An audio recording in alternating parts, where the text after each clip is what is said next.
ସାଙ୍ଗମାନେ ତମେମାନେ କ'ଣ କରୁଛ? ମୁଁ ତ ଏଠି ବସିଛି। ରଜ ପାଇଁ ଡ୍ରେସ୍ ସବୁ କିଣି ସାରିଲଣି? ମୋର ତ ଏପର୍ଯ୍ୟନ୍ତ ଆସିନାହିଁ। ଆଉ ଗୋଟେ କଥା କହିବି,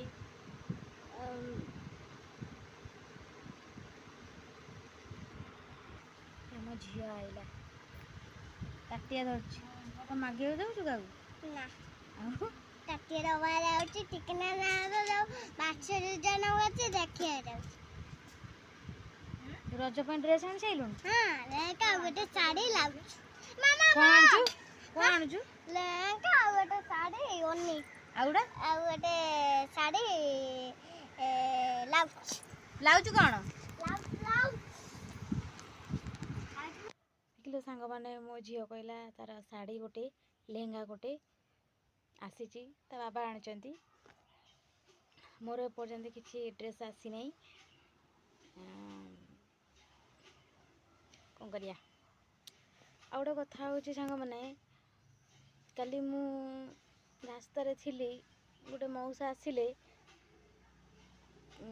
ପଚାରିଲେ, ଜଣଙ୍କ ଘର ଖୋଜୁଥିଲେ, ମୋତେ ପଚାରିଲେ, ମୁଁ କହିଲି।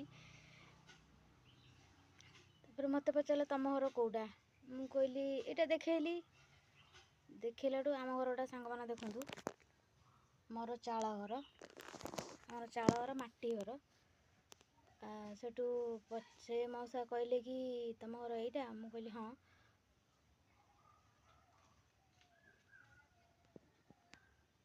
କହିଲେ ତମ ଘର ଏଇଟା? ମୁଁ କହିଲି ହଁ, ଆମ ଘର ଏଇଟା।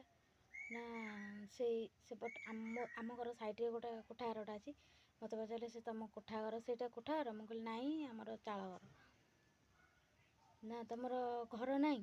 ମୁଁ କହିଲି ଏଇଟା ବା। ନା ତମର ଛାତ ଘର ନାହିଁ? ମୁଁ କହିଲି ନାହିଁ।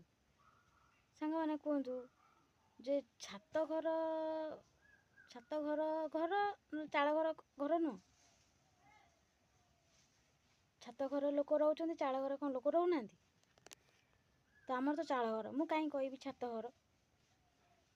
ତ ଏଠି ଲୋକମାନେ ଘରକୁ ପସନ୍ଦ କରିକି ଲୋକକୁ ପସନ୍ଦ କରୁଛନ୍ତି। ଯାହାର ଘର ନାହିଁ ତାକୁ ପସନ୍ଦ କରୁନାହାନ୍ତି, ଯାହାର ଘର ଅଛି ତାକୁ ପସନ୍ଦ କରୁଛନ୍ତି, ତା ସାଙ୍ଗେ ମିଶୁଛନ୍ତି, ତା ସାଙ୍ଗରେ ବସୁଛନ୍ତି। ଯାହାର ଘର ଦ୍ୱାର ନାହିଁ ତାକୁ ଘୃଣା କରୁଛନ୍ତି, ହେ ୟାର ଘର ନାହିଁ, କାହିଁକି ଯିବା ତାଙ୍କ ଘରକୁ, ଏଇଭଳିଆ। ତ ଭଗବାନ ତ ସମସ୍ତଙ୍କୁ ସମାନ ଦେଇଛନ୍ତି ନା, ତ ଲୋକମାନେ କାହିଁ